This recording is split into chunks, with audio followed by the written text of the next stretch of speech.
My sister-in-law, Chloe, was diagnosed with a rare triple womb, sending our entire family into a frenzy of joyous celebration. My mother, delighted beyond words, exclaimed, 3 wombs. Perfect. She can deliver 3 strapping grandsons for me in one go. I urged Chloe to seek a second opinion from a specialist at a major hospital. The specialist's diagnosis was chilling. Severe fetal deformities. A termination was imperative to save her life. After Chloe recovered, she was unable to conceive again. She and my mother blamed me. What triple womb? I say it's just your own barren jealousy. Because you can't bear children. And you envied my miraculous triple blessing. The Vance family legacy is severed by your hand. How dare you still draw breath? My mother and Chloe, in a sickening alliance, smothered me with pillows until I stopped breathing. Then my eyes snapped open. I was back. Back. To the very day I suggested Chloe seek a second opinion at the hospital. Slap. The moment my eyes opened, a stinging slap sent stars dancing across my vision. My mother, her face a mask of fury, jabbed a finger at me. Emily Vance. You wretched girl. You insisted your sister-in-law's triple womb would lead to deformities, urging her to visit some ominous clinic for a checkup. I say you're utterly superfluous. A pointless waste of breath. When I carried your brother and you, I never once saw a physician. And you both turned out perfectly healthy. She ranted. My cheek burned. But as I listened to mother's soul-crushing accusations, the truth slammed into me. I had been reborn. Back to the very day I suggested Chloe get a second opinion. I would not repeat that nightmare. Swallowing the inferno of rage in my chest, I covered my stinging face, forcing a placating smile. Mother, if you don't want to go, then we won't. Why get so upset? You'll only harm yourself. I merely made a suggestion. Whether to go or not is entirely your decision. Chloe, hovering nearby, fanned the flames. Now you're worried about upsetting mother. I say it's just your own infertility. Your burning envy that I'm carrying triplets. You, my dear sister-in-law, are nothing but a black-hearted wretch. As expected, mother's dwindling anger flared anew. Her hand shot up, ready to strike me again. I knew Chloe's nature. Unless I showed her some blood today, this would never end. I feigned protest, truly surrendering. Chloe, how can you say such a thing about me? All right then, to prove I'm not a black-hearted sister-in-law, I'll transfer 2,000 credits to you for the nephew's nutritional expenses. The words barely left my lips before I swiftly transferred 2,000 credits to Chloe via my comm device. Compared to my life, 2,000 credits were a paltry sum. Chloe instantly accepted, her face blooming into a wide grin. Mother lowered her arm, nodding vigorously. You're about to be an aunt. You'll need to spend generously on your nephews. My sole desire was to put this behind me. Without another word, I just nodded and smiled, finding an excuse to leave. Stepping out the door, I overheard Chloe calling my brother Brandon. She was excitedly planning a seafood lunch, mentioning rare comb claw crabs and obsidian dragon lobsters, and craving black ink broth. And then asked if she'd won the lottery. She replied, no. I just fleeced. Your soft-hearted sister. Brandon roared with laughter on the other end, praising her cleverness and efficiency, not forgetting to add 2 bowls of sea cucumber porridge to the order. Truly my wonderful brother and sister-in-law. In my previous life, even after that slap, I had insisted on taking Chloe to the hospital for a checkup. At the hospital, the specialist diagnosis was a rare triple womb. This is a severe uterine malformation. The specialist, intrigued by such a rare case, made an exception and scheduled the termination for her. But who knew? When she recovered and returned home, she shifted all the blame onto me. Mother, hearing this, went utterly insane. Her eyes blazing, she lunged at me, grabbing a pillow and pressing it over my mouth. Together, the mother and daughter-in-law smothered me until I drew my last breath. This time I wouldn't meddle in my birth family's affairs. I would watch with cold detachment. Let's see if Chloe's triple womb can truly produce the heirs the Vance family so desperately craves. That evening, just as I was about to go to bed, mother's call came through. The moment I answered, her voice lashed out, raining curses upon me. What are your true intentions? You transfer money to your sister-in-law, letting her gorge herself on luxuries. And now she has a stomachache. Tomorrow you'll buy her some bird's nest and shark fin to nourish her. I couldn't help but sneer inwardly. Bird's nest and shark fin cure all ailments. In plain terms, it was just another excuse to bleed me dry.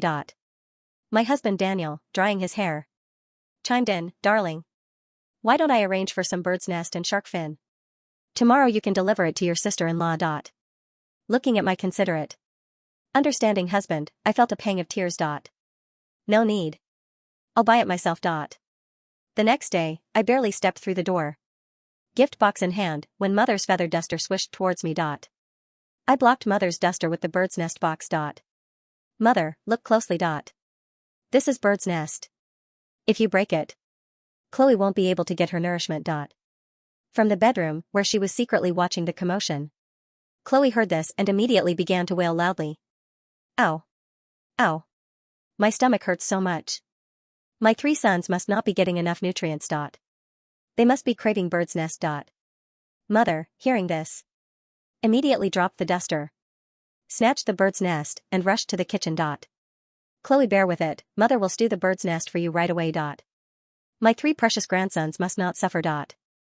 I handed the shark fin gift box to Chloe. Her complexion was rosy, her spirits high.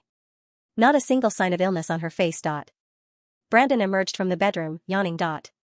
He glanced at me, frowning in displeasure.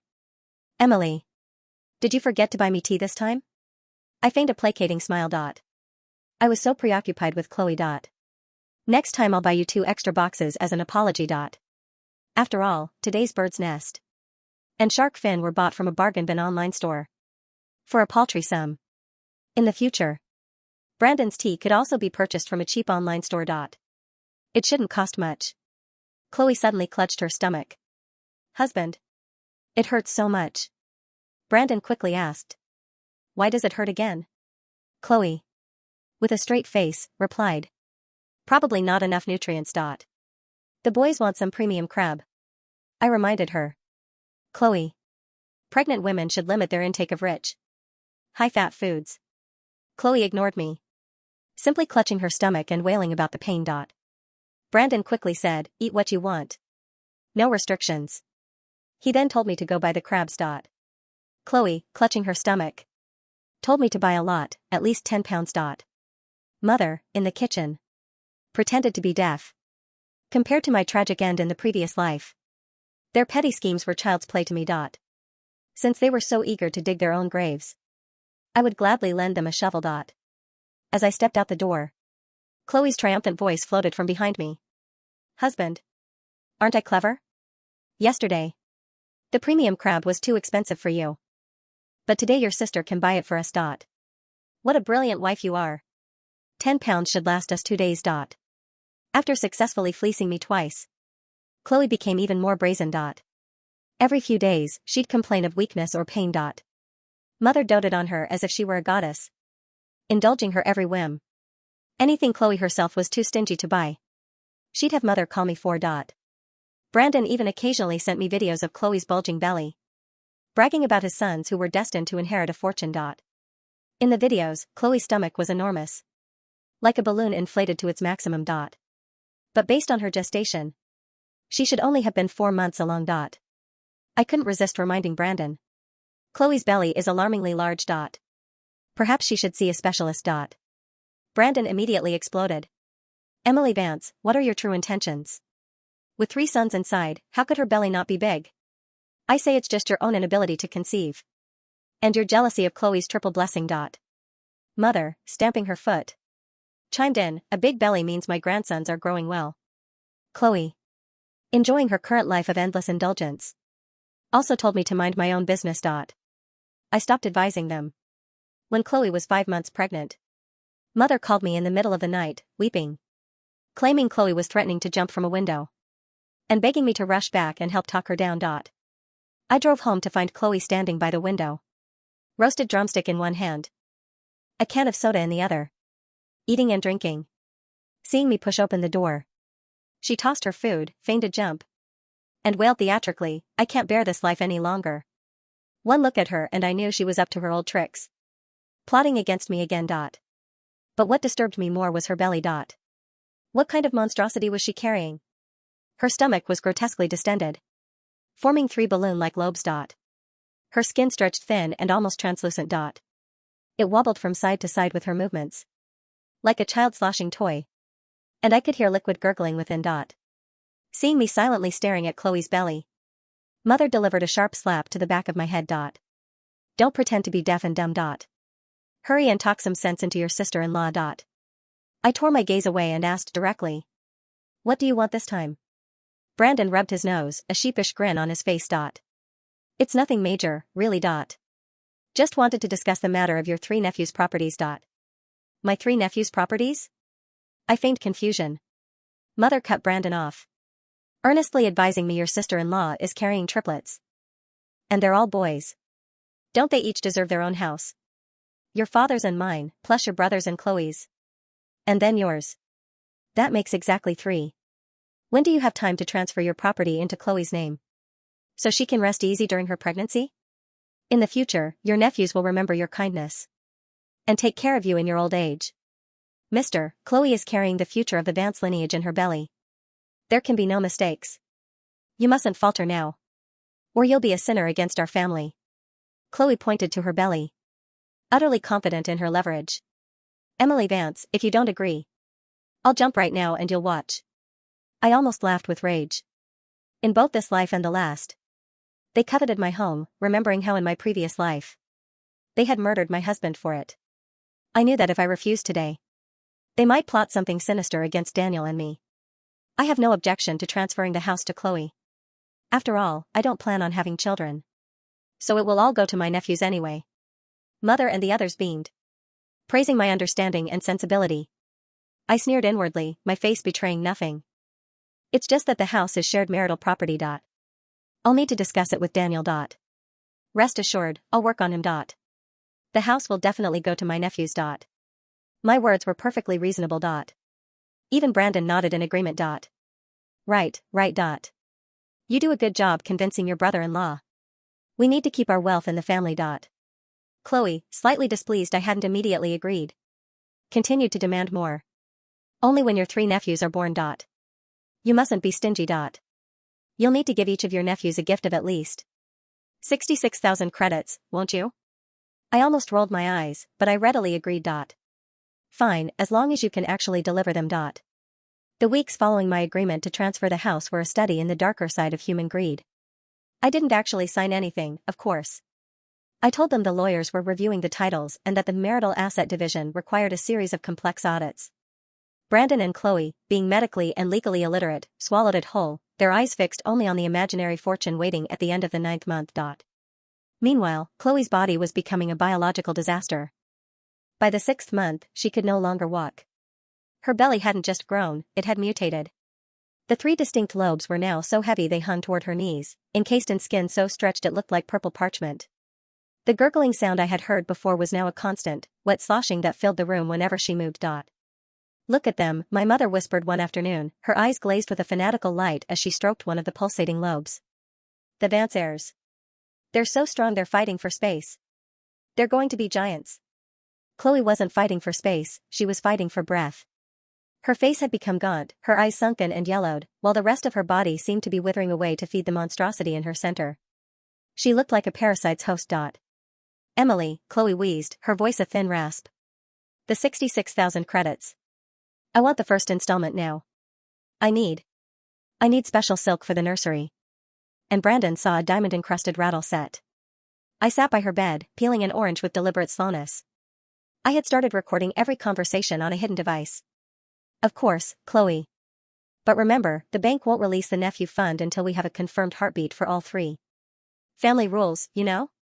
Just like Mother always says, order and tradition." Brandon, who was busy scrolling through luxury car catalogs, chimed in without looking up. "She's right, Chloe. Just hold on a bit longer. Once those 3 golden boys pop out, we'll be the kings of this city." I looked at the golden boys. One of the lobes suddenly jerked. It wasn't the rhythmic kick of a healthy fetus. It was a sharp, jagged protrusion that looked like a bird's wing snapping against a tent. Chloe screamed, a sound of pure agony. "Oh, they're just playful. Mother laughed, ignoring the blood beginning to seep through Chloe's nightgown. I knew that smell. It was the smell of necrosis. In my previous life, the doctor had called it incompatible with life. The triple womb wasn't 3 separate nurseries, it was a tangled knot of vascular accidents. The fetuses were likely fused, stealing blood from each other, rotting in utero while Chloe's body desperately tried to maintain the miracle. But I said nothing. I reached into my bag and handed her another roasted drumstick. Eat, Chloe. You need your strength for the transfer. The 7th month brought the beginning of the end. Chloe's skin began to leak a clear, foul-smelling fluid. She was constantly delirious, murmuring about the 3 kings and the House of Gold. Brandon had already stopped working, living entirely off the 2,000 credit nutritional stipends I threw at them like scraps to a dog. One night, the call came. It wasn't a request for money. It was a scream of terror from my mother. Emily. Come quickly. The blessing is coming. But something is wrong. Brandon is too scared to look. I woke Daniel. It's happening. Stay here. No matter what I call and tell you, do not come to my mother's house. Call our lawyer and make sure the refusal of liability forms are ready. Daniel gripped my hand, his face pale. Emily, you don't have to go back there. Yes, I do, I said, a cold smile touching my lips. I need to witness the birth of the Vance legacy. When I arrived, the house smelled like a slaughterhouse. Chloe was on the floor of the living room, she was too heavy for the bed. Her belly was a terrifying shade of black-green. The skin had finally begun to tear at the seams where the 3 lobes met. Brandon was vomiting in the corner. Mother was kneeling in a pool of fluid, her hands trembling. Help her. Mother shrieked. The first grandson is coming, but he's stuck. I walked over and looked. I didn't flinch. I had seen my own death, this was nothing. What was emerging from Chloe wasn't a strapping grandson. It was a mass of calcified bone, hair, and teeth, a fetus in fetid teratoma that had gorged itself on the other 2 gestations. It had no face, only a gaping orifice that let out a sickening hiss of escaping gas. It's a monster, Brandon wailed, crawling away. Chloe, what did you grow? It's the Vance heir. Mother screamed, her mind finally snapping. It's just the triple blessing. Emily, do something. Chloe's eyes rolled back in her head.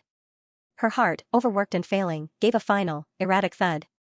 She died not with a whimper, but with a wet, tearing sound as the pressure in her womb finally shattered her pelvic floor. The miracle was a heap of biological waste and the corpse of a woman who had traded her life for a lie. Mother looked at the remains, then at me. The same look she had before she smothered me with the pillow. That manic, shifting of blame. You, she hissed, her fingers clawing the air. You brought that cheap bird's nest. You cursed the food. You told her she didn't need a doctor. You killed my grandsons. Brandon stood up, his face twisted with a pathetic, desperate rage. Yeah. You promised us the house. You kept her here so she'd die and you could keep everything. You're a murderer, Emily. They both lunged at me. In my first life, I was caught off guard. I was crying, pleading for my life. This time, I stepped back and pulled the heavy brass fire poker from the hearth. But I didn't need to swing it. The door burst open. Daniel hadn't stayed home. He had followed me, and he hadn't come alone. He had brought the police and the medical emergency team I had secretly alerted an hour ago. Get away from her. Daniel shouted, shoving Brandon back. The police saw the scene, a dead woman, a grotesque medical anomaly, and 2 screaming, blood-covered people lunging at a woman who stood there with a recording device in her hand. Wait. Mother yelled at the officers. She killed her. She poisoned the nephews. I calmly handed the comm device to the lead officer. Officer, this device contains 6 months of audio and video.